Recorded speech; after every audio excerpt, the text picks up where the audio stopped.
growing calls across the nation to defund the police. To end policing as we know it. Off the charts violence in New York City. 11 people shot in just 8 hours on Sunday. This is about the police officers who every single day put on that uniform and they run towards danger when we run away from it.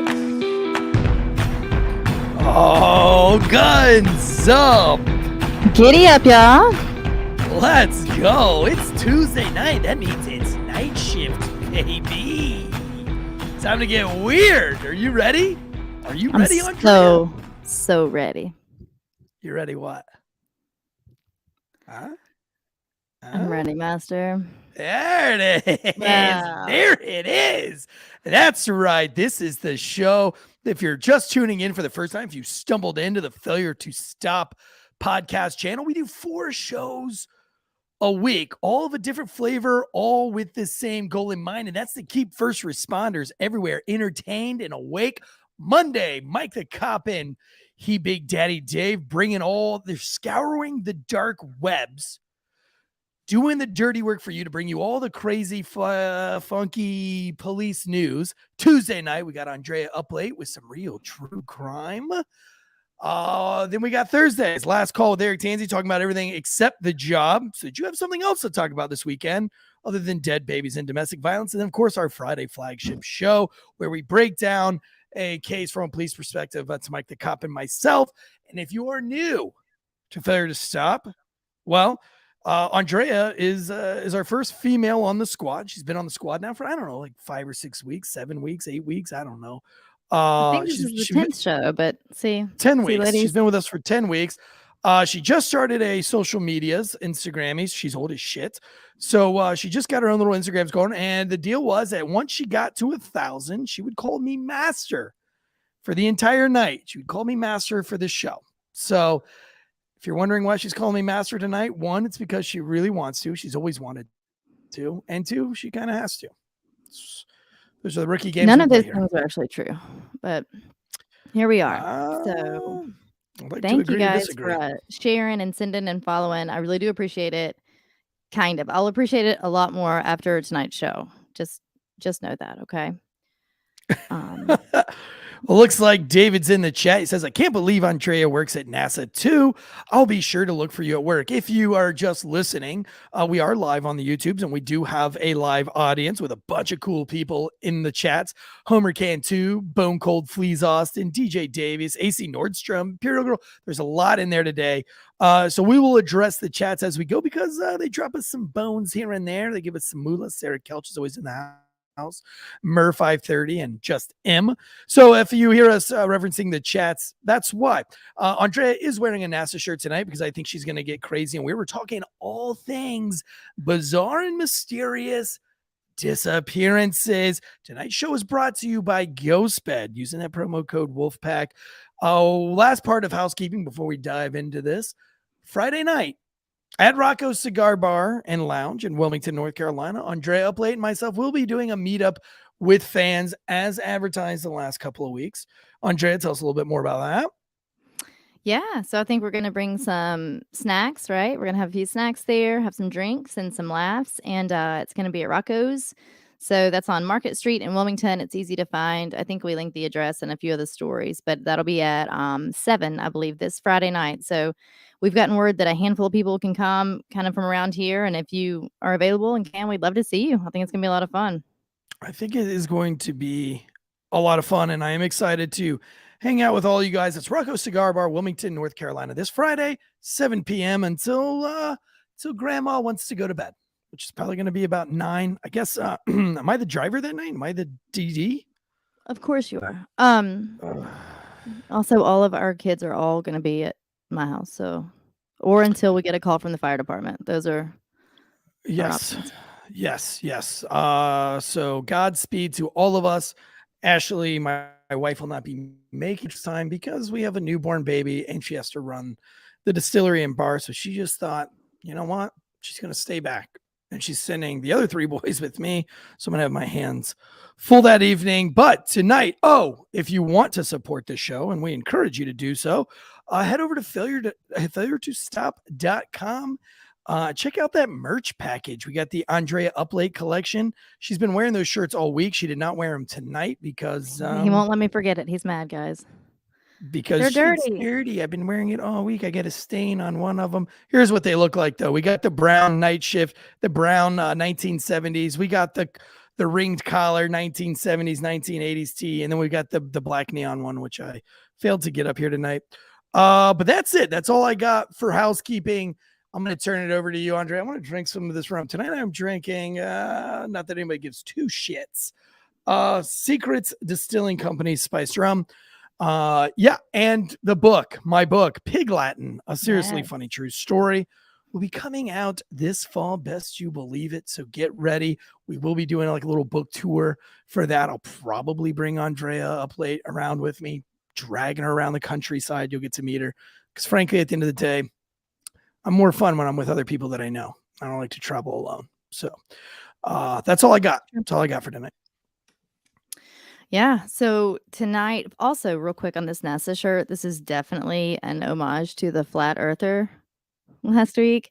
If anybody was lucky enough to get a taste of that, that was a lot of fun. So I'm bringing him back on this Thursday. I forgot. This is another big announcement. This Thursday, only on YouTube, I will be debating the flat earther on YouTube. It's not going to be a podcast, but you guys asked for it. You asked for a debate. I don't like to debate things, but I'm going to give it to him. So I reached back out to the guy and they said, all my fans have questions for you. And I'm going to push back on him. And we're going to do it live on YouTube together. And he's bringing some other dude that just knows so much about the flat earth. So I'll push back. I'll push back on him. If you want to call in, I don't care. You can come on. You can be my partner. We can do a 4-way. You into 4-ways? Not with a flat earther. That's a hard no. Okay, he's a 10, but he's a flat earther. Is that where you draw the line? Like, what if you meet like a really good guy? What if you meet like a really nice guy? All right.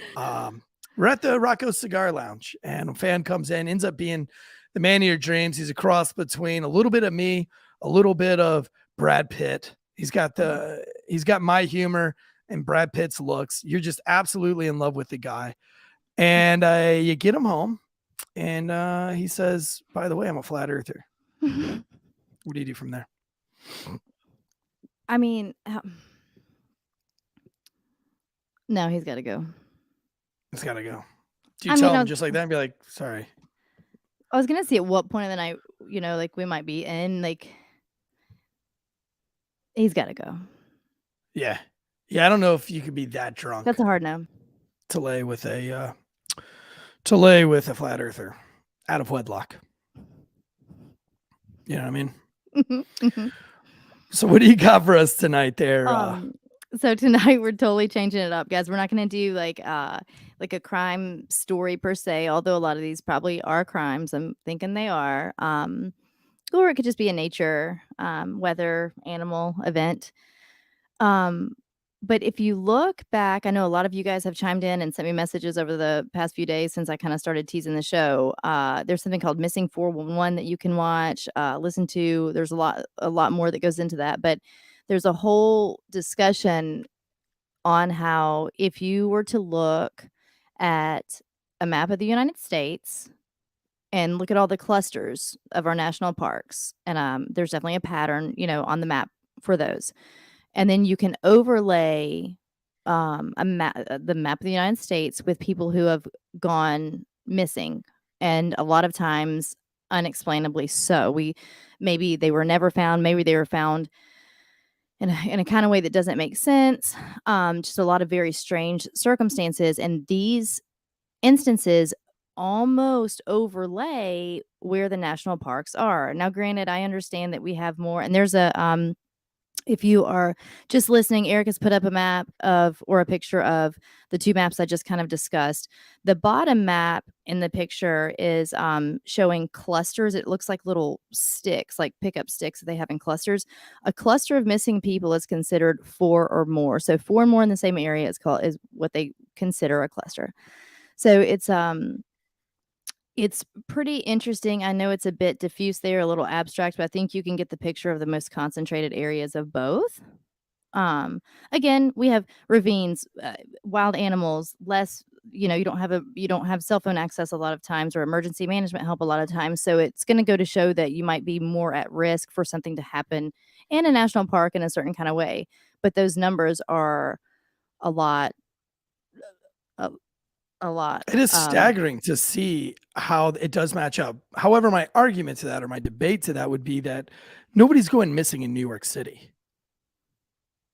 There's too many Not people. true. There's too many people. You would see it. They You would go see the missing. kidnapping. You can't get lost. Doesn't matter if you see it or not. Like, it doesn't mean it doesn't happen. It still happens. They still get lost. Well, They still according go to this missing. map, I guess it doesn't, because everybody's going missing in the national park and not in the city. Well, So I think you're a lot more likely, right? Am I right? Am I wrong? According to the map, that you're more likely maybe to in go terms of just missing in a missing and rural not area. crime. Yeah. I mean, but I think that almost speaks Disappearing. for itself, right? Disappearing speaks for itself more in a rural Yeah. area, right? Yeah. So what we're going to talk about, though, is how there are a lot of different theories on the why. And what I'm basically kind of a breakdown of the show tonight is I'm going to go, there's a ton. Again, it's one of these, I say this, I feel like every show, there are entire podcasts, entire channels just devoted to this thing that we're talking about tonight. So we're just skimming the surface, but I'm going to give you 2 or 3 examples. I'm just going to kind of quickly go over them, not a big case breakdown, but just highlight the bullet points of like 2 or 3 missing people over a span of quite a few years. And any one of these on their own could seem a little strange or off put, but you could explain it away. But when you start looking at not just these 3, but dozens and dozens and hundreds and thousands of more that have happened this kind of way, then it's kind of weird. So we can talk about any of the what we consider more realistic possibilities, or we can put our 10 hats on. Eric was supposed to wear one tonight, but he didn't. To discuss some spookier theories that people have as to what this might mean, right? Yeah, I mean, I'm excited. I've always been intrigued. I know the Missing 411 came out on Netflix, and so I've been binge watching all the episodes of that. Yeah, and it's wild, man. There's some wild stories. It's very scary how people can just vanish, and you can't find any evidence. and sometimes almost into thin air. There were more, and Yeah. actually, I got so excited because I kept reading about this stuff over even just the past couple of days. And I found so many more that I just wouldn't have been prepared for tonight to talk about, but just in reading it, I was like, holy cow. I mean, when I say literally into thin air, it's almost like someone turned their head and then this person just completely had vanished. So we'll get started. So let me tell you this first. I'm going to kind of read off my notes here. Wait a minute. Can you just address me really quick? It's been like 10 minutes. You haven't addressed me again. So just for the fans, everybody wants to hear it. Just, appease the fans. Come on. I need you to know this hurts like inside my soul. Yeah, come on. Like, just do it for the fans. Okay, Huh? Master. Okay. All right. Thanks. So Okay. This is the best. This is the best. does this mean This we're is the going to get life. is there going to be like some like Dom company that's going to want to sponsor us now? I don't even care. I don't even care. Just I one. am going to make the Just best somebody. reel. I'm going to make a best montage of you calling me master tonight. That it is just. Let me ask you something. Let me just say, are you having a good night tonight? Huh? Are you having a good night tonight? Yes, Master. Yes, what? Say it again.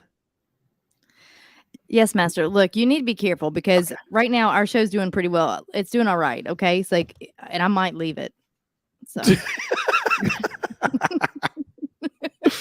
Oh, master would be very angry.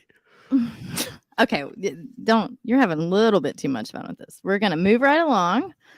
So some bullet points we have are in all of the circumstances that not only we're talking about tonight, but just throughout the nation. Like I said, there's a ton of numbers of of missing people in these parks or in or around these parks. All of these things are true that I'm about to list. So, generally it is national parks. Generally there are pretty significant elevation changes, which makes sense. That comes with a park generally. But usually there are boulder fields, and usually those boulders are granite. Interesting. So there's a whole separate study on actual just like the minerals in the earth and those kinds of things around these events. Usually there are berry bushes. Usually there is no memory or recollection of the event. If this is a person that is gone missing and then found in strange circumstances, usually they don't have much of a memory.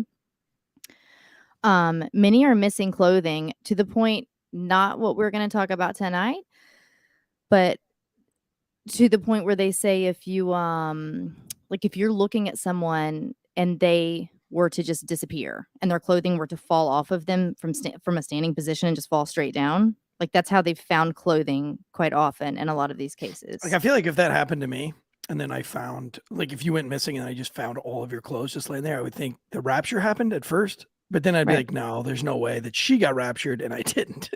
It's just no way. That's exactly what is gonna happen. So the clothing would be missing, and also swamps. A lot of swamps. I But feel like this is all common sense stuff, though, right? Like, it is. But then listen. So it's like it's like often boulders, but often granite. Often swamps, but also often many, many, many miles away from where they went missing. So if you think of a 3-year-old that wandered off on the trail, and they find him, 10 hours later, 20 miles away, right? Things like that that don't make sense from it from a makes sense of a fucking cougar grabs you by the back of the neck and drags you after you've walked like 6 miles. I guess a yeah, cougar if an wouldn't animal takes you, probably. but that's what we're going to talk about. That's what I mean. A lot of these things you can explain away when it's one thing, but when we talk about the similarities in a lot of these cases, it starts to paint a bigger picture that's just kind of off. And I'm not, you'll know, I'm a skeptic. I'm far from ever diving down rabbit holes of conspiracy, whatever, just weird stuff. Like I'm open to hear it, but it is interesting as I started reading on these. Okay, often the dogs cannot find a scent. More often than not, dogs are not picking up a scent at all. That's strange. And often in the elevation changes, they are found if they are eventually found at a higher elevation than where they went missing. So they're getting taken up hills, not versus like downhill. Right. Or Wow. dumped there, or however they get there, right? What's happening? What are all these guys? If you're listening, I just keep seeing another So $10. everybody's there. So everybody wants. We've got we've got a lot of super chats right now. The fans want to hear you say, they want to hear you call me master, but they want to hear it softly, sensually, and sexy. They want to see you really. Oh, Kyle Hickman dropping another 20. We're up to like 65 bones right now. You have to deliver. Look, go back. Kyle. Listen, I want to take us one place real quick before we dive into this missing person things. I want to go back to a couple years ago where you were managing a very small town local Hooters restaurant. Jeez. I sit down with all my golfing buddies. We've just had a nice round of golf. We're a little bit sweaty. I order up a pitcher of beer, a couple of brewskis for the boys, and you approach my table, my bar top, and take it from there. But you have to add in the word master. Go ahead. Before I do that, I really want to know how many times is this a scenario that like you've played in your head? Because it's I've never, not once. No, not once. Let's hear it. Go ahead. Can I take your order? Like, how do you start off the conversation? okay. When I say it this time, we're done until I finish my stories. Okay. Go ahead. What if I say, "Can I take your order, master?" But I'm talking to your hot friend. No. It has to be for me because my hot friend didn't win the fucking bet. I did.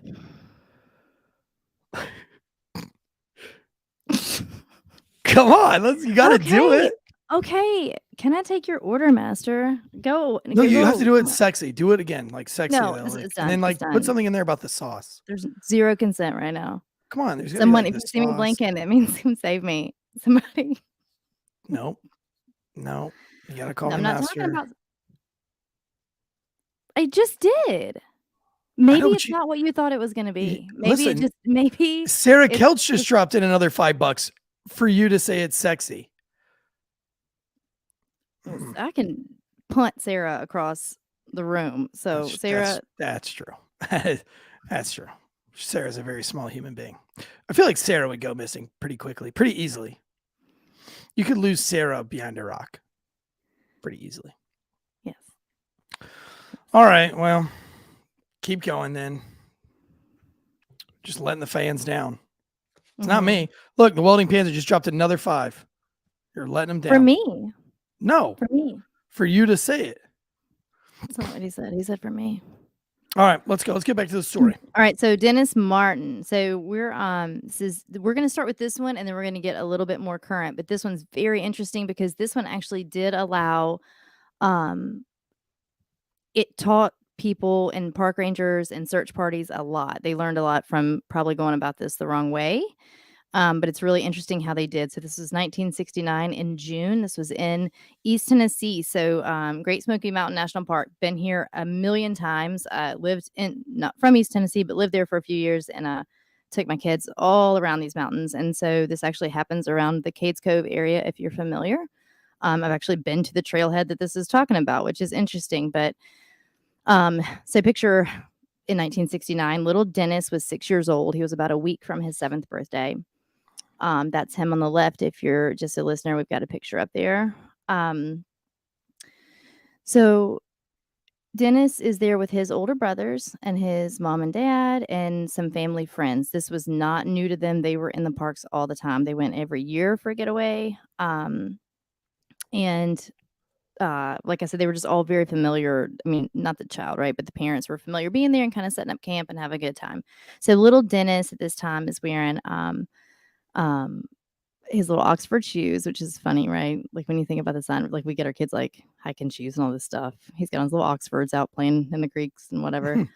So he and his older brothers and some of the other kids that are around there, and some of the other adults are all just kind of having a good time. It's about, like I said, 4:30. So they're starting to kind of settle in and just kind of hang out for the afternoon. So the kids at this point, and I'm sure you've heard your kids do it. We've all heard these kinds of things. They kind of gather amongst themselves, giggling, and they're really excited. And the adults can overhear them, and they want to scare the adults. They want to play a joke on them. So the kids decide, and the adults are kind of winking, right, at each other, looking, they're kind of just playing along. And the kids hide behind these bushes. Well, this is important because Dennis was wearing a bright red shirt. So the older brothers wanted him to hide behind a different bush because they didn't want him to give them away because he was going to be so noticeable. So they hung out behind a couple of bushes on a tree line, and then Dennis went to the other side of the tree line, right, behind a bush.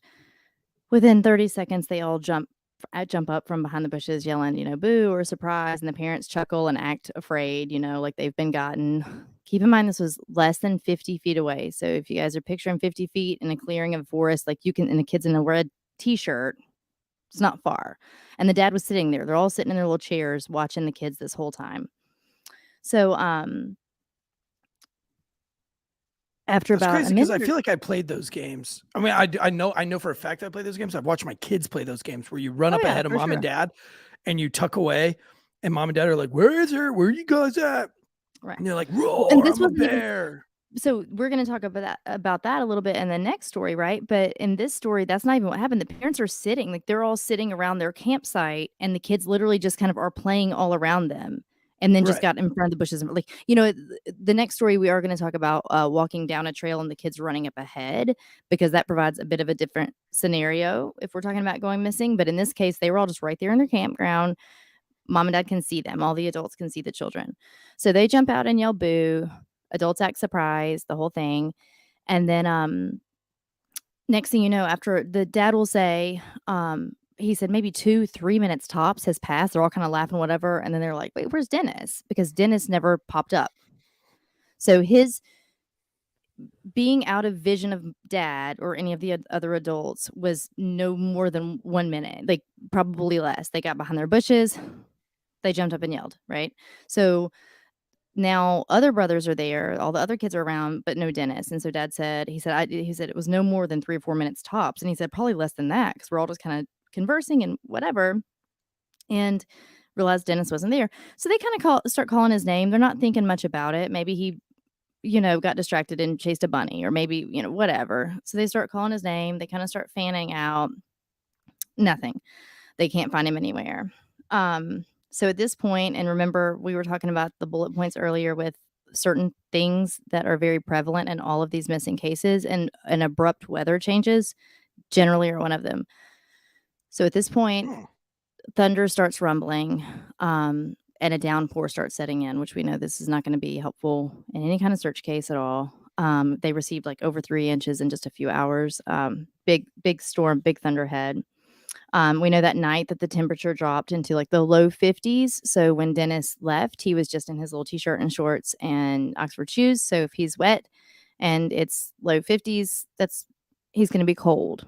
By the next afternoon, we've got about 250 people on scene. They've never really stopped searching.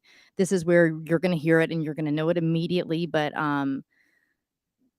this is where they learned a lot about search, right? You can't just numbers don't make for better, right? Because now you've got people disrupting the scene, now you've got tracks where maybe you could have seen his tracks before, but you've got all the searchers' tracks. So at the time, they were just looking for the quantity, not the quality of the search, and to no fault of their own, they were doing what they thought to do. So by the next afternoon, like I said, I think 250 people were there. It became massive. This is actually pretty interesting. So there were some Green Berets over in there's Nantahala is another like forestry a park right over beside Great Smoky Mountain National Park. So not too far from it. So they were on a training mission out there. So they actually even called in those guys. I was gonna say, this is like very close to like what Pisgah, right? This is the Pisgah National Forest. Yeah, it is. Yeah, because I've trained out there. We've trained out there as well. And yeah, very easy to lose somebody out there.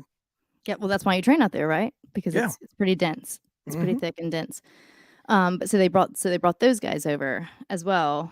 Now we're increasing civilians. We got Boy Scouts, Green Berets, any other civilian, any other remaining actual search team.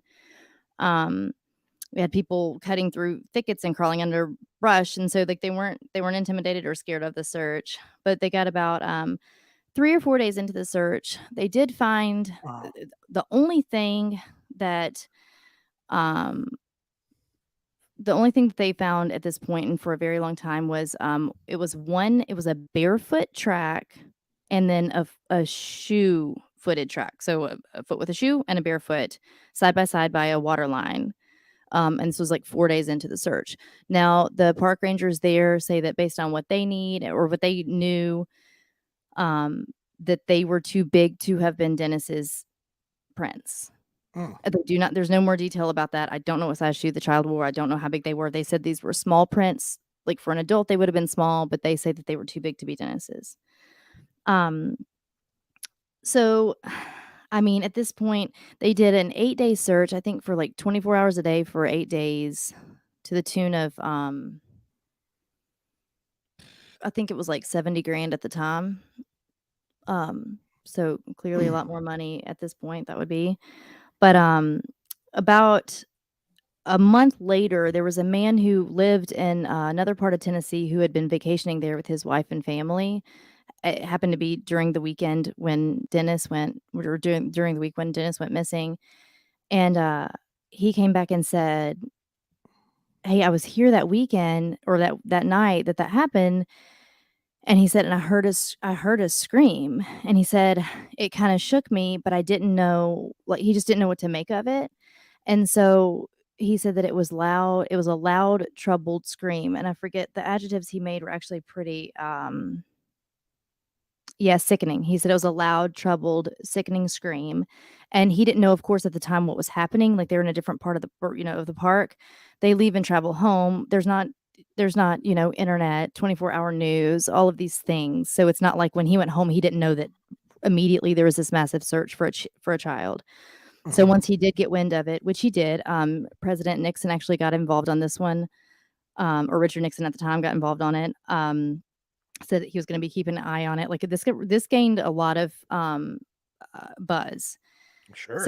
So he came back a month later saying, "Hey," and he talked to the park rangers. He was like, "I don't know if this is even a helpful thing at this point or not, but I need you to know that I did hear this kind of a scream."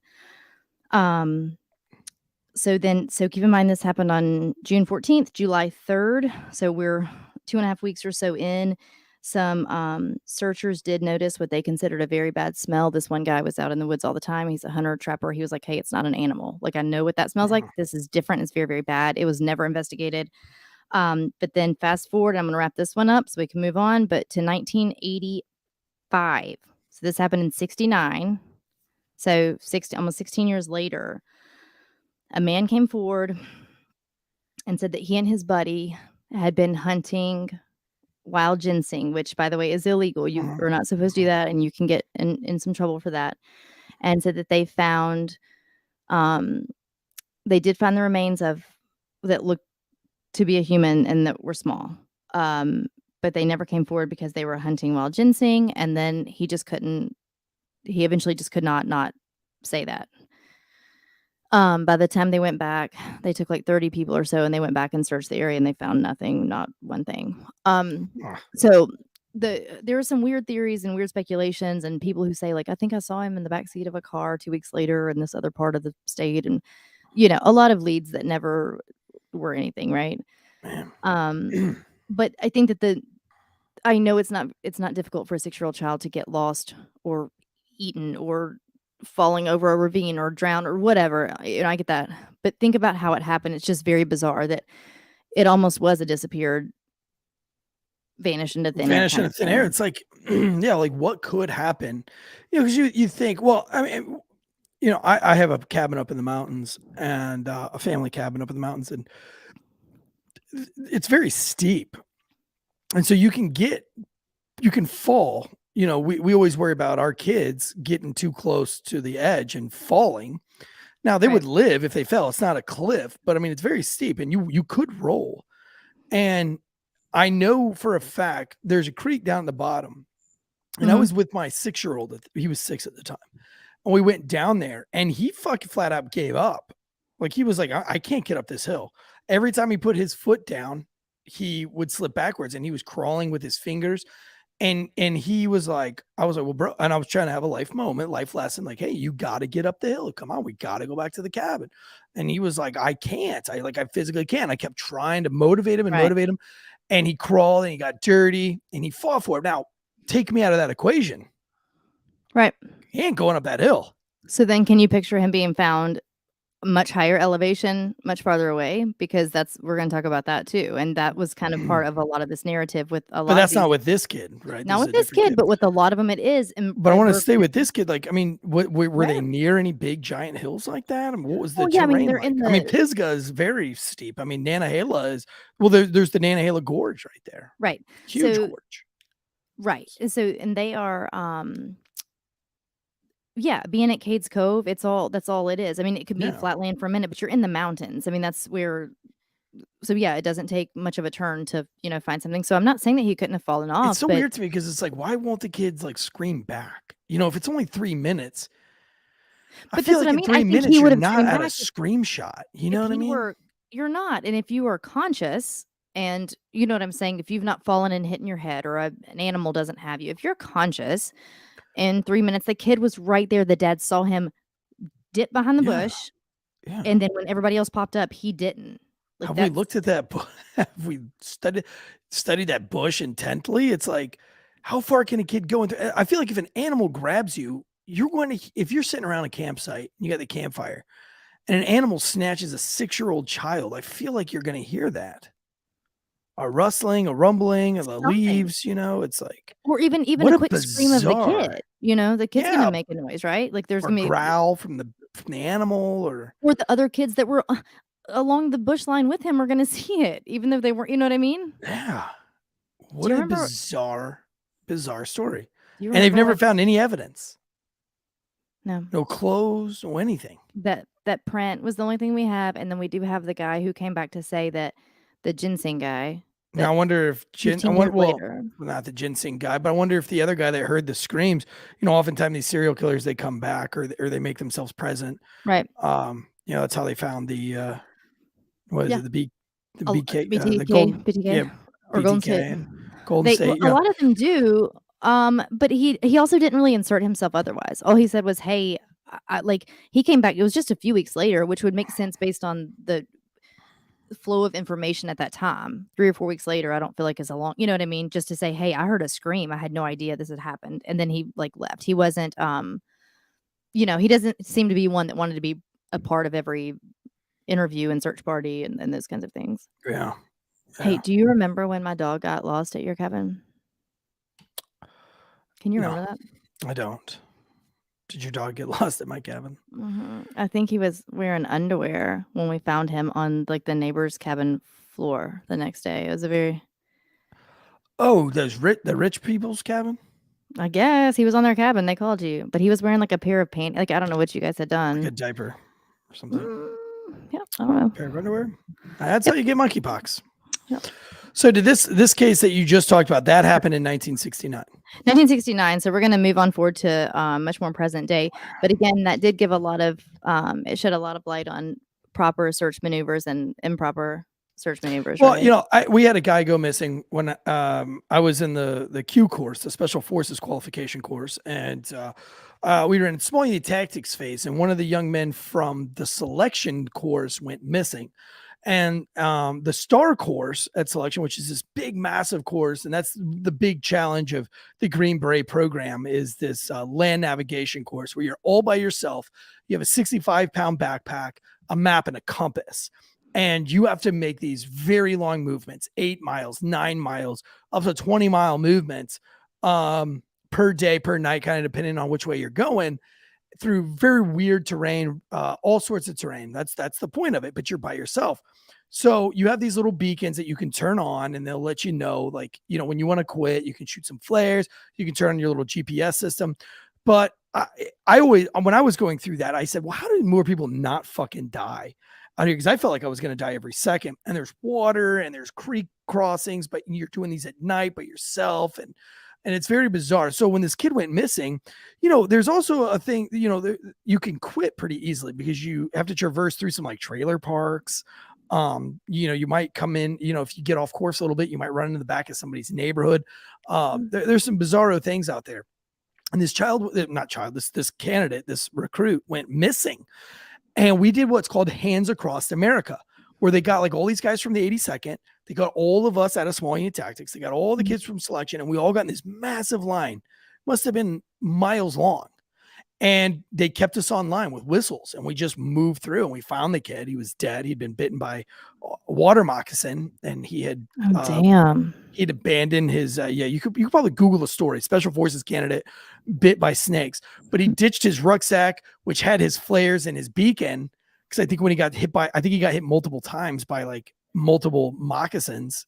He must like a nest. Yeah. And he dropped this ruck and took off running, and ends up, lost. With Sorry, no Kyle, map, none of his just shit. stay away from Murchison. You'll be good. That's true. And so he died. So they found him in the fetal position.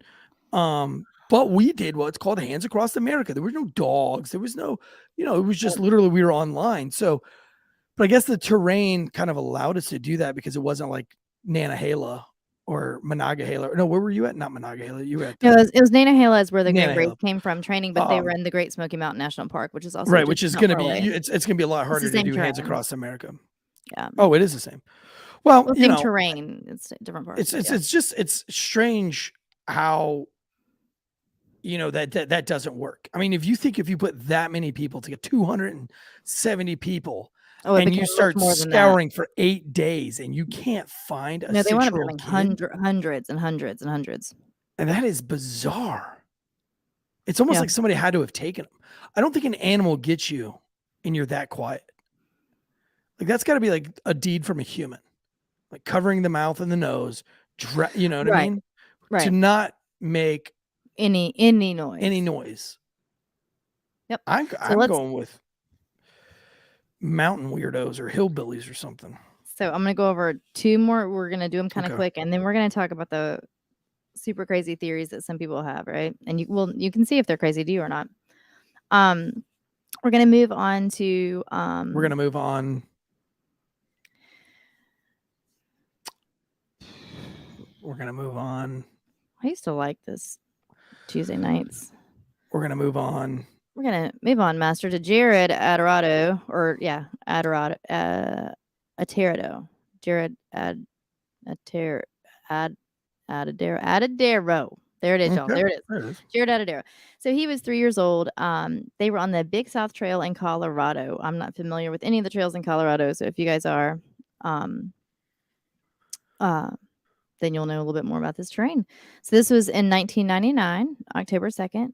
So Jared and his sister and a bunch of people were hiking at this park. So the dad's name is Alan. Dad actually mom and dad owned, they were able to save money and buy like this teeny tiny, like we say the word resort.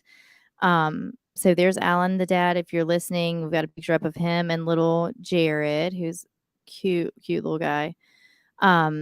They bought what was later called a resort, but people would come there if you want to be right there in the mountains, right there on that trail.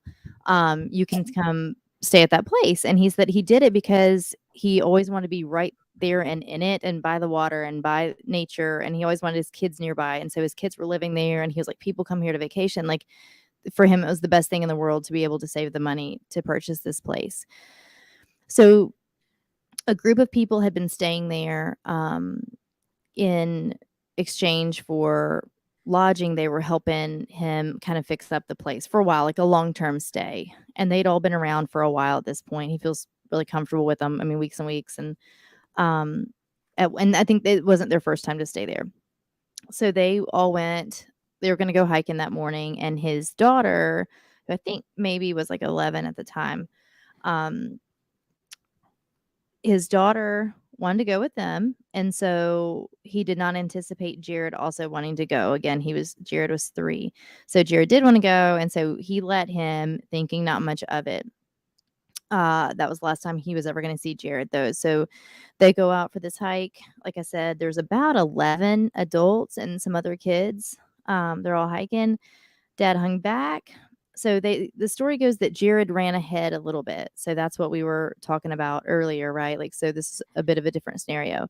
And I remember my kids wanting to do that. And I'd let them as long as, like, they couldn't go around a bend, and I had to be able to physically get to them if I needed to. Those were kind of my 2 parameters. I'm not scared of like them disappearing. I'm scared of like a bear. Like, I'm scared of a cat. Well, yeah, like a mountain lion. Yeah, in Colorado, a cat. In Tennessee, I was scared of, in Colorado, a bear. In Tennessee, more of a cat or just a human. Or them falling, and like hurting themselves. Like a hillbilly. Yeah. Or just somebody, yeah. Oof. So they said that he was running ahead a little bit and would kind of double back and run ahead a little bit. So they weren't thinking much of it. I know at 3, I remember what my oldest was like at 3. He was gone ran off everywhere. So he went about, they say no more than 100 yards, which to me, that's, for me personally, that's a bit far at 3 on a hike. But so it said that there were 2 fishermen out there. This was about 11:30. This is the last timeline that we have on Jared, really. So he spoke to them. He actually asked them about bears, just being a curious little kid. I think he said something like, "Are there bears out here? Or have you seen any bears?" And they told him no, or they haven't seen any, and he kind of ran. At this point, the group has kind of split up into 2. They're just kind of traversing pretty leisurely. I think he was kind of running between the 2 of them. No one's really sure at this point. But the last time that the lady who was kind of in charge of keeping an eye on him saw him, she said it had been about 10 or 15 minutes when she realized, like, oh, wait a minute, where's Jared? Like, I haven't seen Jared. Keep in mind, there's kind of a big group of them. They're probably talking. The next thing you know, she realizes she hasn't seen the little guy. So same thing. They start to just yell his name, same as before with the other story, and start to fan out a little bit. It was about 12:15, I think, when she realized that he was missing. Some of the members have later recounted that they also heard a scream, but this was different because when they were asked about it, they said that the park rangers and stuff asked, did it sound scared or troubled or hurt or playful? And they said, actually, it kind of sounded more playful. Like we weren't alarmed by what we heard. Oh. So that's super kind of weird. Time has gone on. We've gotten back to Dad at this point. They've sent someone back to Dad. We've called 911. It's about 4:00 in the afternoon at this point. By 6:30, we have a lot of SAR members who come up to help out with the search. They're deployed to the field. They do an overnight search. We got a dive team at this point. We're planning for a helicopter in the morning at first daylight. But then the helicopter actually had like a fuel load, mountainous condition complication, and just sputtered out and crashed. So they all survived. The 5 search guys on there survived. One had pretty significant injuries, a lot of broken bones and huge lacerations, but they survived. So they get them out of there. So they weren't able to kind of view from, up high, some of the places they would have liked to. So I think that took some wind out of some sails. But that was that. And so basically some time has gone on. Nothing's found. They don't find the child. They don't find tracks. They don't find the body. Nothing. After days and days and days, I think this one was 8 days as well. Mom and dad never had any more interviews after this. Once they called the search off, they never spoke to anybody else about this. And it was awful, but they looked everywhere and they did what you were talking about. In fact, when you said, what'd you call it? Hands Across America? Yeah, that's what we call it. So they called it like, so in this. And listen, when we did Hands Across America, we literally would do this if you lost night vision goggles. It was if there was a sensitive piece of equipment that was lost by a recruit or anything, they would do Hands Across America to find it. Land navigation goggles, night vision goggles are a lot smaller than a 6-year-old human being. And we would always stay out there until we fucking found them. That's why it's like crazy to me that these people don't get found when you've got 400 people looking for them. Right. And so they called it something, bump to the front. I don't know. It was a kind of a rhyming, but there was a name for it, but it's essentially what you're talking about, where they almost hold hands, like Red Rover style. Yeah. Right. And, That's exactly you what you literally, do. you're going until you can't. So meaning that you're not going to miss, somebody's going to stumble on something. Right. So they did that in this case with Jared. Yeah. And everybody's like trying to be funny and they're doing like the whole Civil War, like hold the lines, hold it. Maybe not in this situation. Maybe hold, not. No. Hold the lines. No, probably not here. Probably not in this moment. I never did that. I was never that guy. God, I hope not. I feel like you might have been. So, but nothing. And they went everywhere. They went. They increased their elevation. They spread out for miles and miles and miles. They searched and searched and searched. They finally called the search. So then fast forward to May of 2003. This is about 3.5 years after Jared went missing. We got some hikers and they came across, which in just a minute, I want you to show the picture, but hang on one second. They came across some clothing and remains. What's really super weird is that the guy says that he saw the shoe first, a kid's shoe. And he said that it looked pristine. Like it had no mud. It didn't have loss of color. It didn't like sun damage. He said to the point that I just thought it was a shoe. Like I thought I was going to have a kid kind of run up to grab it in any second. Like it just looked like a kid's shoe. And then as they got closer, they found the other shoe. And then it was Jared's jacket and pants. It was confirmed to be his. Then but it was arranged in a really kind of funny way. Not when I say arranged, I don't mean like we know that serial killers will come back and pose things and arrange things. It wasn't really like that. It was more like this doesn't make sense, but also an animal wouldn't have done this. They found a partial skull, but the skull was like in a crevice, kind of down to where you only really, the first thing I could think of was like Indiana Jones. You only could really see it when sunlight hit it. It got illuminated. And then there was a tooth. So there's partial skull in that crevice, and then a singular tooth on a log over that crevice. Yeah, that was it. A single tooth on a log next to the crevice. It's a strange place to lose a tooth. What kind of? Can I show the picture of the clothes? Yeah. Yeah. Yes. Oh God. Yes, master. You're really wearing this out. No, that's how okay. So this is the clothes. Look at these shoelaces. If you 3 years later, guys, 3 years, think about rain and downpours and mudslides and all the whatever. Well, you can see where the squirrels kind of got at it. Hey, Mia. Yeah, but look at the shoes. The shoes are beautiful. There would be mud. There would be dirt. There would be something. There's not even a not if they're sitting on rocks. Where does In the mud 3.5 dirt come from? years? What? Those rocks don't have mud all over them. But just rain. There would be enough wind and rain at some point that one of them's got knocked off and rolled down the hill. I mean, like in 3.5 years. Yeah, you think like snowstorms and shit. It's Colorado. But and where were they? Where were they in proximity to? Where were they in proximity to the skull? I think everything was within like 25 feet of each other. I was saying like rocks are clean, right? So like maybe they did roll. They just rolled 25 feet. I don't necessarily know that I'm going to get caught up on the mud thing. I'm totally getting caught up. My kids get a new pair of shoes today, and by tonight they've got something on them. Yeah, Like, but I mean, in 3.5 years, I don't. Your kids That's a didn't long die and just sit in time. one spot either. That's a long time. So I mean, I some guess of there's the only kids one that- way to do it is like we take a pair of shoes Let me and we say go what. put it on a rock for 3 years and see what it looks like. Well, you go do that. But listen, Tactical Dude said there's no blood on any of the clothes. There was no blood on any of the clothes, and that's actually a great point. There is zero DNA whatsoever. So even that from an animal or human. So some people seem to think that maybe as he ran ahead, a mountain lion, a cougar or something got him. There would be blood, and I feel like you would see that kind of Well, marking. if an animal got him, not only would there be blood, but they also tested them for like mountain lion fur. Like there was no fur or anything, at all.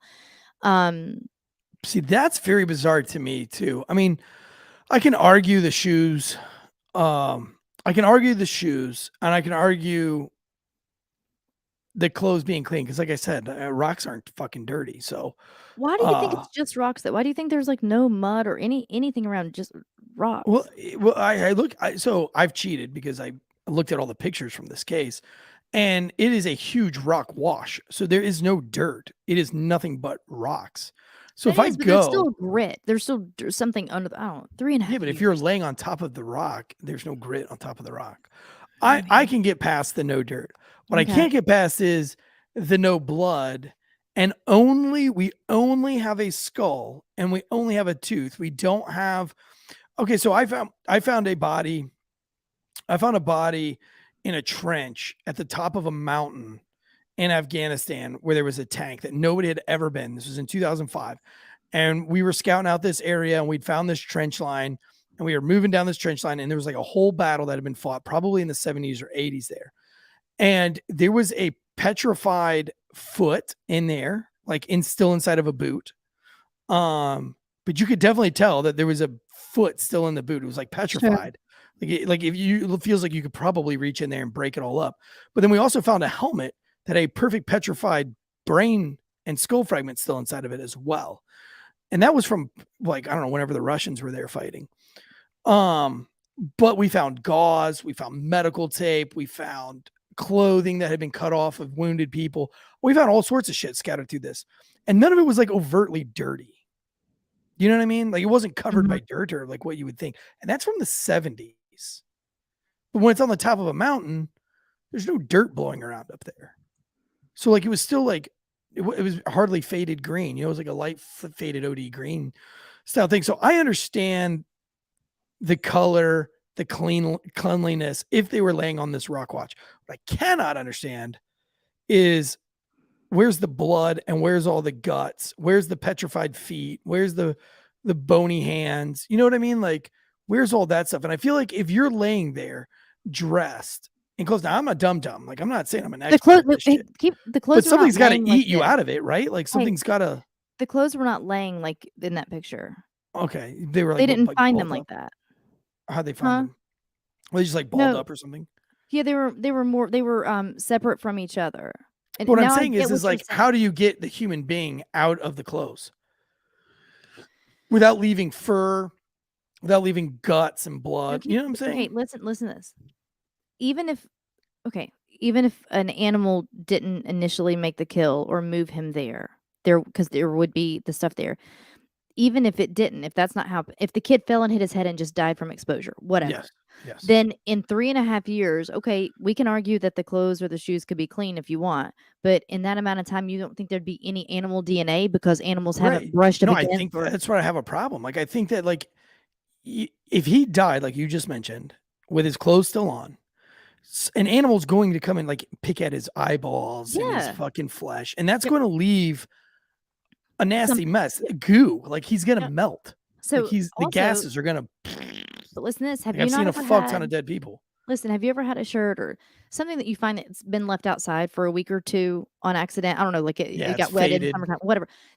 And it's faded. Do you see how bright royal blue those pants are? Yeah, those are pretty pants. Like to have been again. So like we can say no discrepancies on the cleanliness No, of the I shoes. get It's it.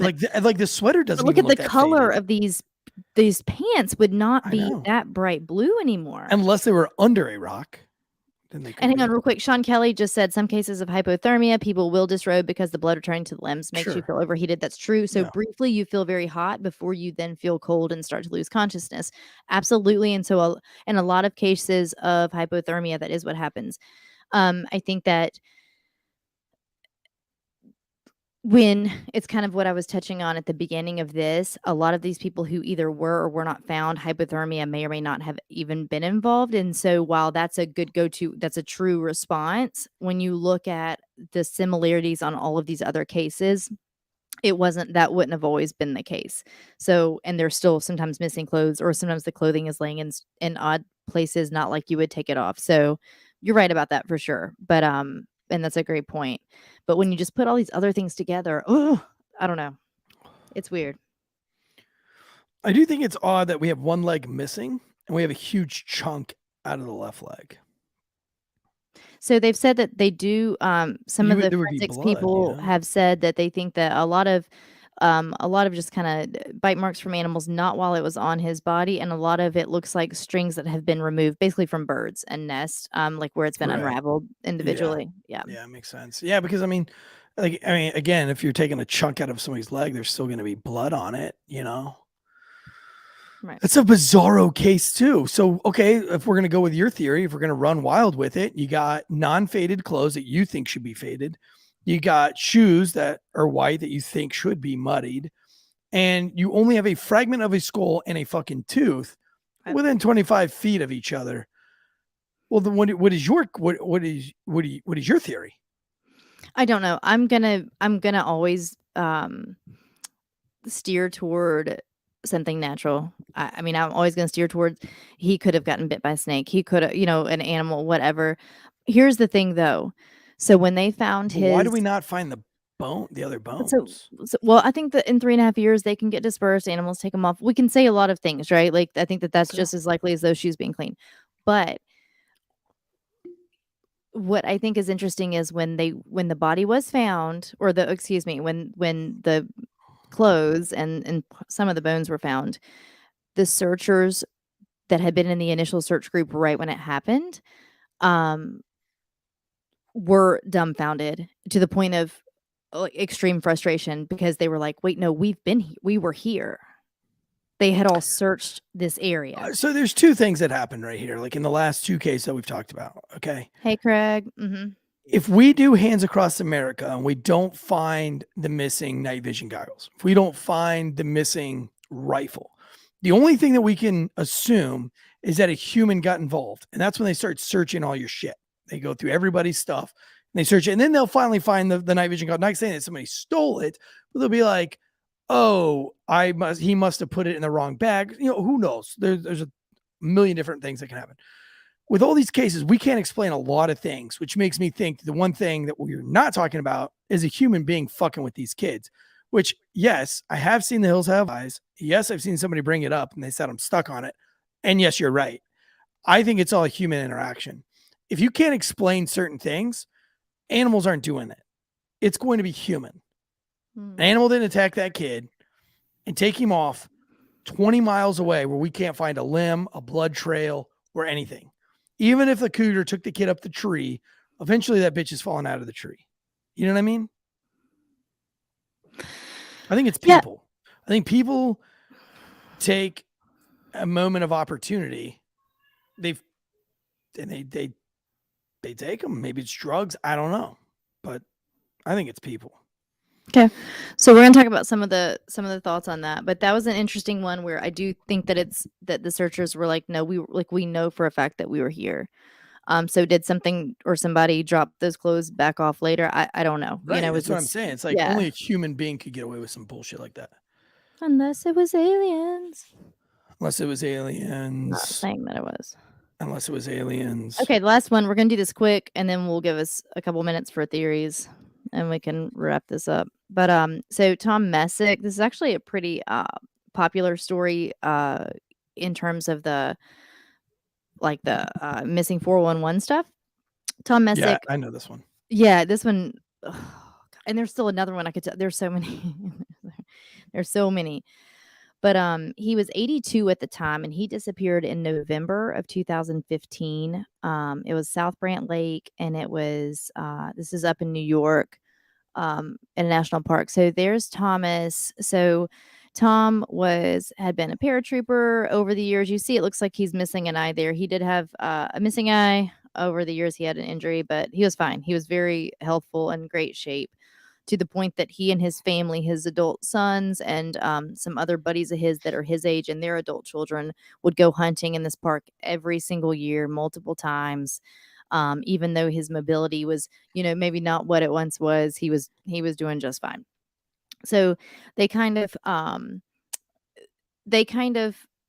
set themselves up. This time they did go to they always go to this one area in that park. They went to a different lake this time. To Lily Pond is what it was called, the Lily Pond area that day. So they kind of set it up at this point for the adult kids. It sounds like kind of set it up for the older parents at this point that while they can still hunt and do all the things, and this dude was strong, so like I'm not discounting any of that. They made it a little bit easier for him. So they had them sitting back, the parents sitting back in some chairs kind of near this lake as like the watchers. And then almost like if you do like if you had foxes and you're going to like go flush the quail out or whatever, that's what they were doing with the deer. So the adult kids were going into the woods and kind of like going to flush out the deer, and then dad and whoever can shoot them as they come out. I think it's great. Doing their thing. So they do. Tom is not very far away from the other couple of folks his age there. They're sitting there. The other two like watchers, if you will, with Tom were, I think, about 100 yards away. And then, which is decent, but I hear that this was pretty open ground. So I think that they probably would have been able to, you can still see each other. And everyone else was between that or behind that wood line. So the last time that Tom actually had eyes laid on him was right around 10 a.m. So then around 4:30, they were all reconvening. They're kind of sitting out there for the day. 10 a.m., in my opinion, that's generally going to be a little bit late, right? If you're going to try to go get some deer, but maybe that's, I don't know about the area or what they were doing. But so around 4:30, everybody comes back and realize Tom is not there. The dogs were deployed immediately. They make a call in. They immediately get people on the scene. We get dogs deployed. And then what do you know? But a big storm is starting to roll in. Damn. So here comes a big storm, as we talked about. Here's the thing to think about. Number one, and because we can wrap this one up quickly, we can talk about it forever because it's crazy. Just keep going. It's not like we have like a time I'm not restraint trying, or but anything. my point is, you can wrap this story up quickly because there's really not much else to it. We I can say talk about it gone. forever, but gone. Never No were clothes, nothing. no clothes. Here's the deal: he had a walkie on him. He never walkied anyone. He never signaled that radio. He had a rifle on him. He knew to Never fired it. His wife said, look, he grew up in the woods. He would know, like, if he were to get up to walk away, maybe for something, he would tear a piece of something and tie it on the tree. So that, like, he knew etiquette. Yeah, listen, I was doing some land nav by myself. I always have a story. I always have a fucking story. But I was doing some land nav by myself up in the cabin. Yeah. The cabin. So I had a 22 with me. And I wanted to solo traverse this this mountaintop. I wanted to do it all myself. So I shot an azimuth from the cabin and I left out early, like 6 a.m. And my goal was to get to the top before before nightfall. But there's no trail, there's no nothing. It's just me land nabbing. And as I was walking through, it's hard to tell because a lot of these mountaintops are false hilltops. So you get going and then you don't realize that there's another cliff that you have to go way down and then go back up to get to the top. You know what I mean? Like it's not like you just get to walk straight up. There's a lot of ups and downs in between you and there. And so I got to one of those parts and I started walking down. Well, then I noticed a tree stand. And I was like, oh shit, I'm in the middle of nowhere. Nowhere. I didn't think there was anybody around. There's no trails or anything, but there's a tree stand. It was very old. Right. And I was like, wow, how the fuck is there a tree stand out there? So then I started getting nervous because I was like, I wasn't expecting anybody to be out here because this is middle of nowhere. So I keep going and I keep going. Well, a couple hours later, I'm coming up to another little area and I hear something. And I was like, you know what? That's weird. So what I did was, as I racked off like 2 rounds out of my 22 to just say like, hey, I'm out here. So don't fucking shoot me. And I just put off 2 rounds just to like let people know, hey, awareness. I'm walking around down these woods. I don't know if you're out here hunting or what's going on, but Master's here. So my point being is this old geezer who's 83, who's a lot wiser than I am. You get a little bit lost, get a little bit turned around. Why not rack a couple of rounds off? Let everybody know where you're at. That's exactly what his wife said. She said he knew to shoot his gun in the air if it was a safety concern or if he was lost. Like he knew the things to do. Like I'm not worried about old Tom in the woods. Like he, even if he were to find himself incapacitated or not able, he had a walkie on him, he had a gun on him, he knew the law of the land. Like he had, like I said, grown up, he was well traversed in the wood line and the forest. So like this was not someone getting who didn't know his place. He definitely did. And I mean his kids were there for it. They were adults at this point and they were there to make dad happy and I'm sure they were enjoying it, but so no one found anything. There's the search ended around January 6th. They never found his gun. They never found his walkie. Like absolutely it's so bizarre. Nothing.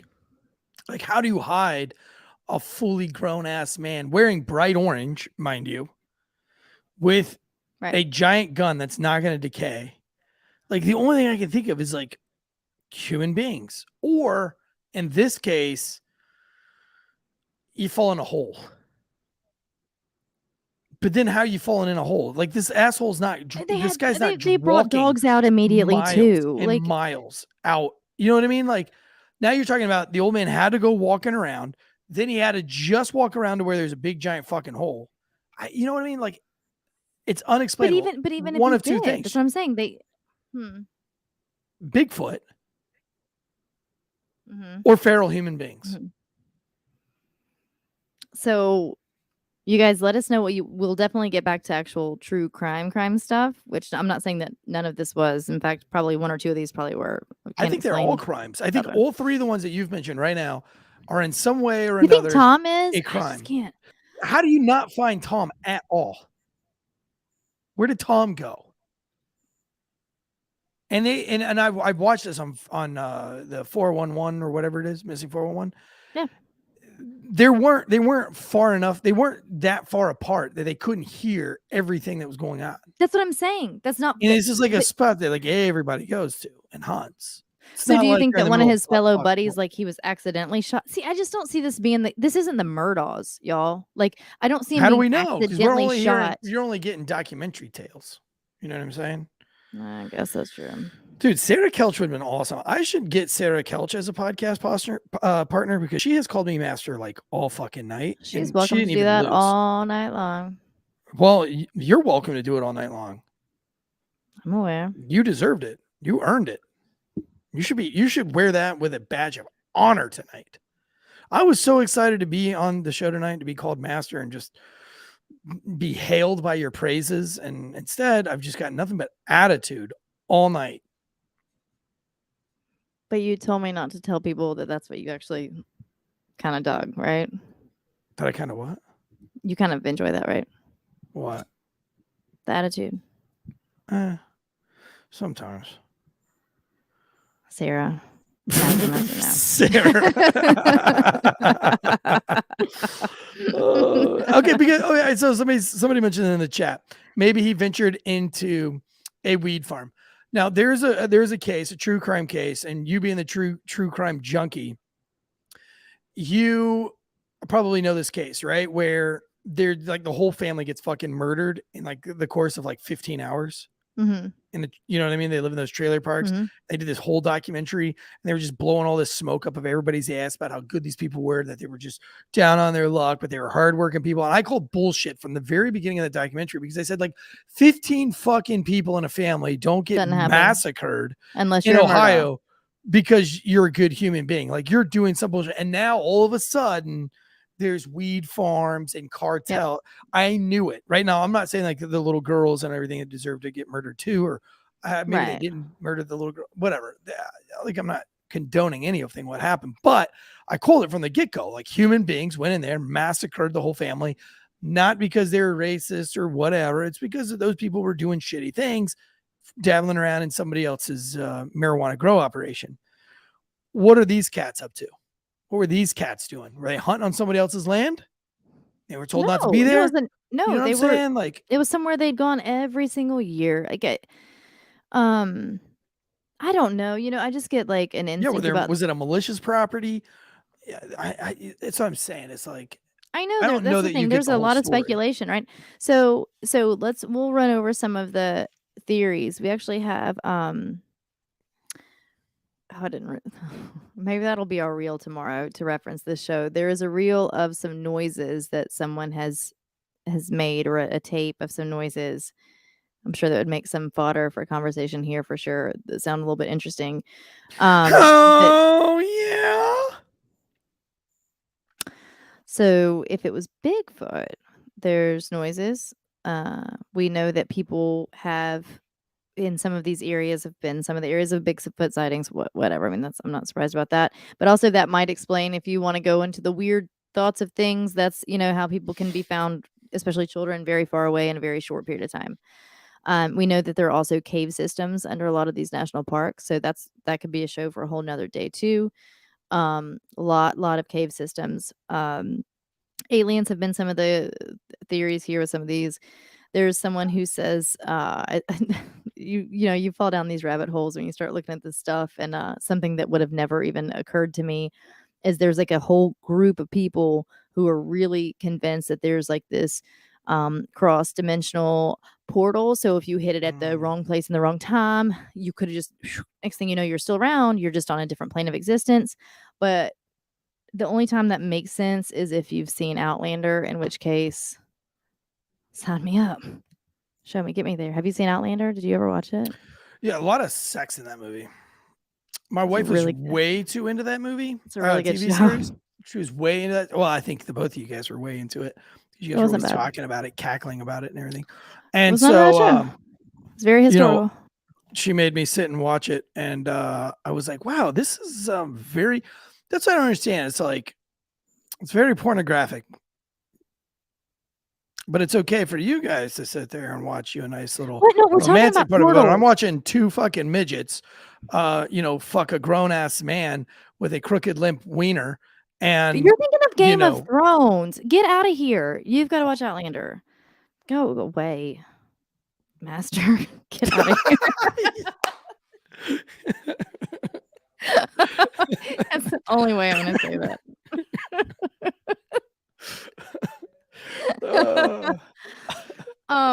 So cross dimensional portals are another one.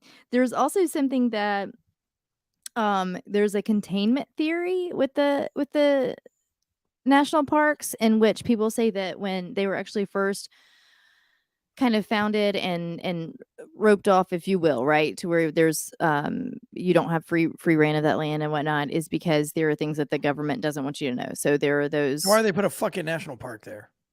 Well, that's kind of the point, to make it still like accessible, but dumb. You know, I'm not saying I agree with any of these. I'm telling you the things I stumbled across. Okay. All right.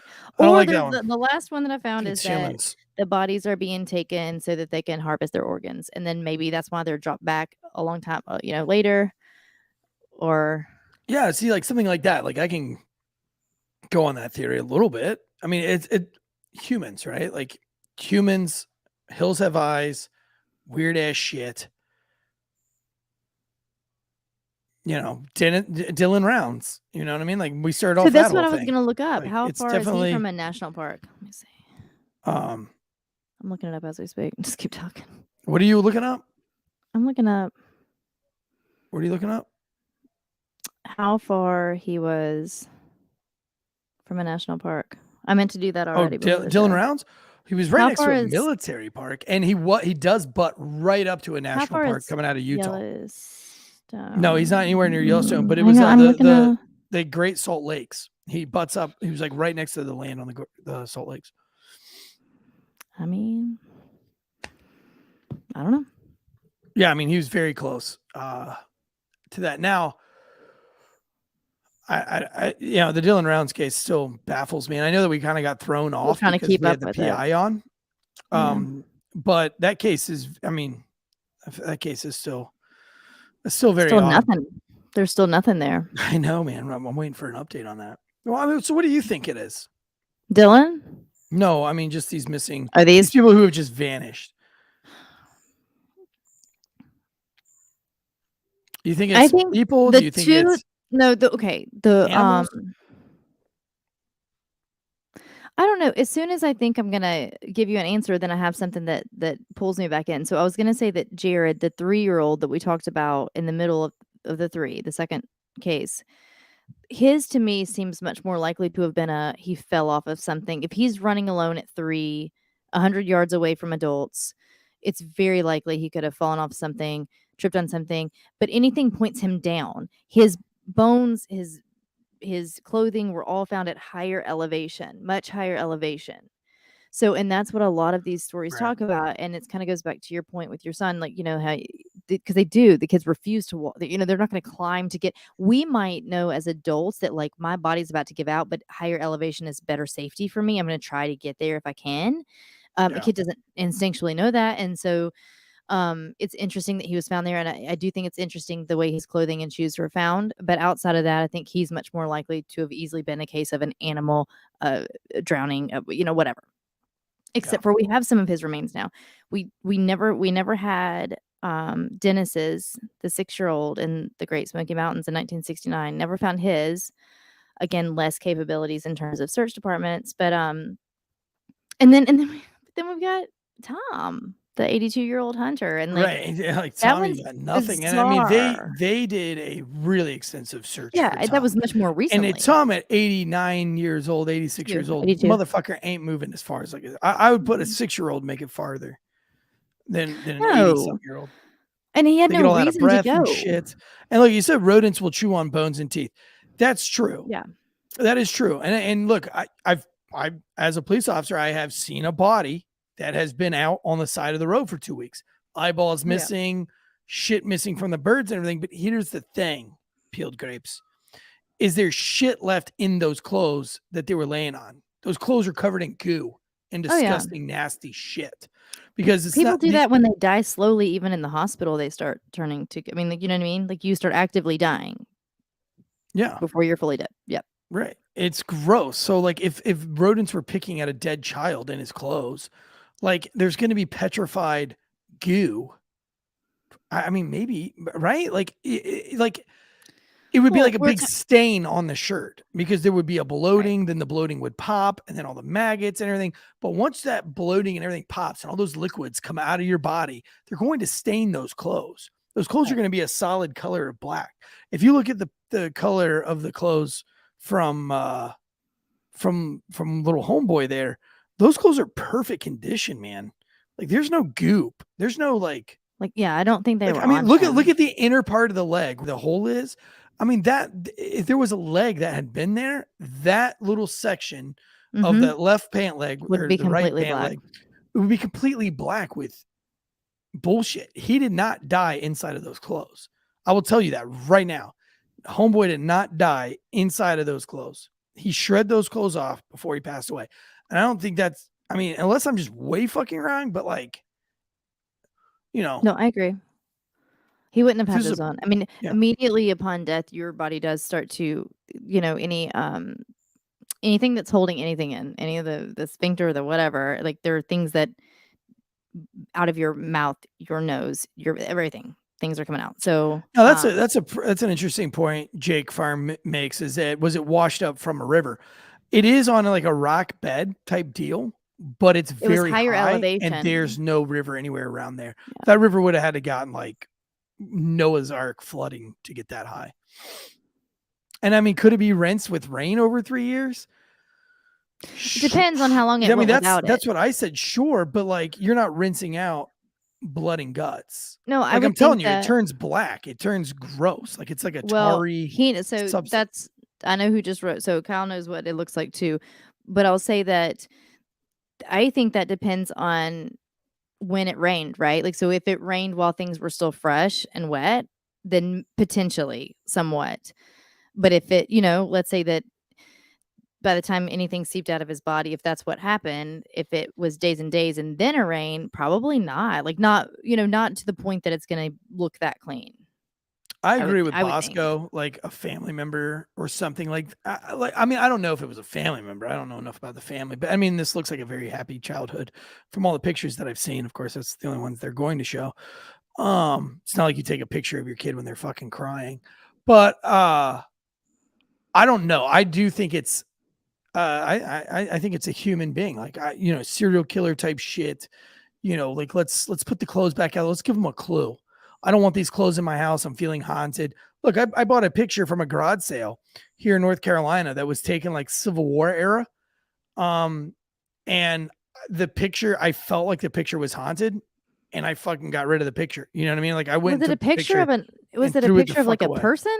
Yeah, it was like two people. Yeah, like those old photography cameras. I do, like back in and the they day. all look creepy. Yeah, they all look creepy, and the woman's eyes are like the pupils are like white because I guess of the flash. It's just a very creepy photo. But at the time, I saw it at a garage sale, and I thought, damn, I can't believe this person's throwing. It's on that hard cardboardy-ish film type deal, and I was like, man, this is really cool. So I bought it, and then I was like, after a couple of weeks, I was like, this thing is creepy as fuck, and like I hate it, and I hate the feeling I get every time I walk by it. So I went and discarded it. Not only did I discard it, but I fucking I discarded it out in the middle of the woods. Like I chucked it. So somebody's going to find that. Well, probably not. It'll probably decay and weather away. But what if you did woke up find and it's back in your house? Oh, no, I would be done. I would burn my house down. Oh, God. Now I know what I'm leaving at your house all the time. You're leaving it at my house. I know what I'm leaving at your house. It's going to be Civil War pictures. Finish the sentence. There it is. There it is. There it is. I think we are done. Are you excited? Are you excited about Friday? I'm really excited about Friday. I really hope you guys can come out. Anybody who's around, we'd love it. We'll have a great time. Yeah, Davey Jacobs, or just fucking gave his government name. Davey says spirits do attach themselves to inanimate objects. Yes, they do, Davey. I agree. I don't fuck around with spirits. I don't do Ouija boards. I don't do tarot card readings. I don't do any of this shit. If you don't want Satan or whatever demonic bullshit, here's the thing. You may not believe in that stuff, but just because you don't believe in it doesn't mean that it might not be fucking real. Like, I don't believe in a megalodon, but if there is one, that just makes me wrong. It doesn't protect me from getting eaten by the fucking megalodon. There was one. Sure. But some people still think there is one. Who knows? We know less about the ocean than we do about space. Listen, I don't fuck. I don't. Brittany says I'm as bad as Mike. Do you fuck around with Ouija boards and things? Me or her? Yeah, you. No, I wouldn't. Right? I've known you long enough. I know you wouldn't fuck with that stuff. I just don't have any reason. It's scary, right? I mean, I just no. Yeah, no, I'm good. I can bring upon any bad luck I need to just personally on my own. I don't need to. Like, I feel like this podcast suffers from bad luck. I feel like you're Jonah. Like you're Jonah. Like maybe if we throw you overboard, we'll just boost right into stardom. I mean, I would be willing to hang out in a whale's abdomen for a show if we could get a sponsor. We do have a sponsor. We have GhostBed. Right now, GhostBed is offering 40% off if you use that promo code Wolfpack. 35% off on everything. Our favorite part about GhostBed is that it's made in the good old USA. USA what? USA. No, I can't do it with USA. Move USA. along. I'll do it. Wait, let me do it on my own time. If you let me do it on my own time, you'd enjoy it better.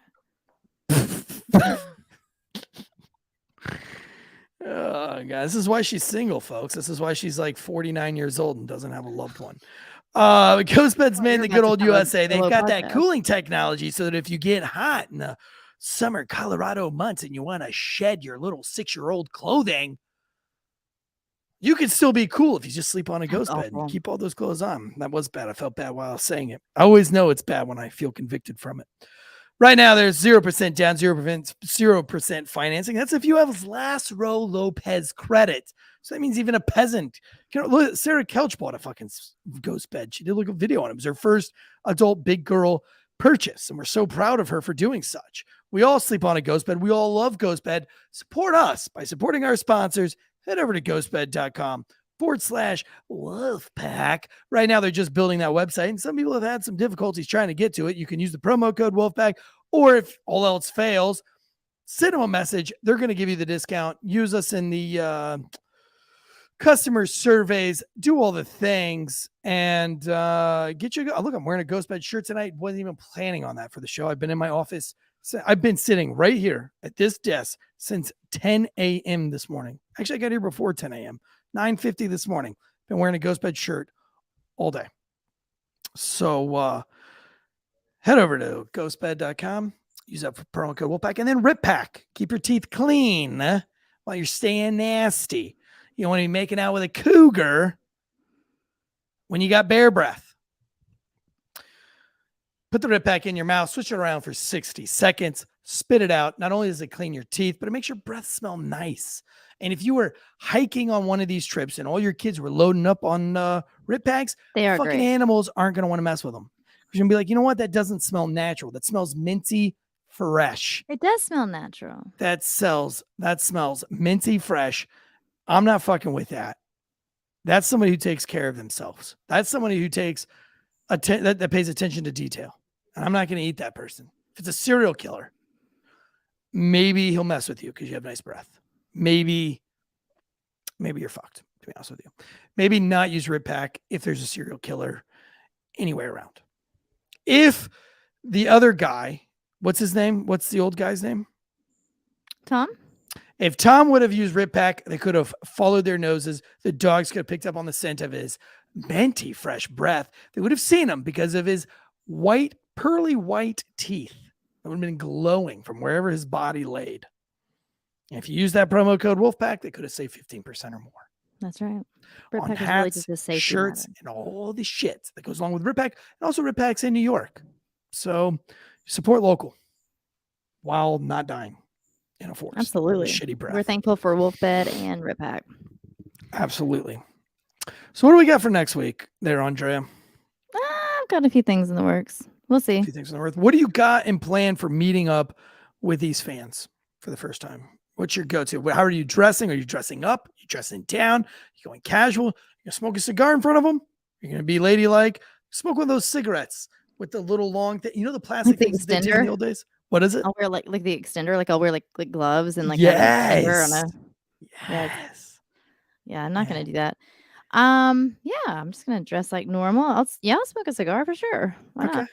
Yeah. You know what they say? If she smokes, she'll probably call you master afterwards. So your rum's going to be there? My rum is going to be there at Rocco's. Well, I think they have all three of my rums there. They probably will for this night. And I'll probably do a cigar pairing because I buy all my cigars from Rocco's to stock my distillery. And I do like a wholesale thing with him, and he goes out and helps me pick out really good ones. I always try to do some new cigars every couple months in there. I will probably be bringing some Rip Pack so that everybody can Rip Pack after they smoke, because nobody wants to be making out. Nobody wants to be sucking face with some strange Wilmington broad with cigar breath. You know what I mean? A lot of you guys are coming in from out of town. You don't want to be hooking up with some strange, and you got that cigar gross Rocco breath. Got to freshen it up with some Rip Pack. For sure. Yep. What? Yep, Master. I think it's time to wrap it up, though. Well, let's wrap it up. Take us on out of here.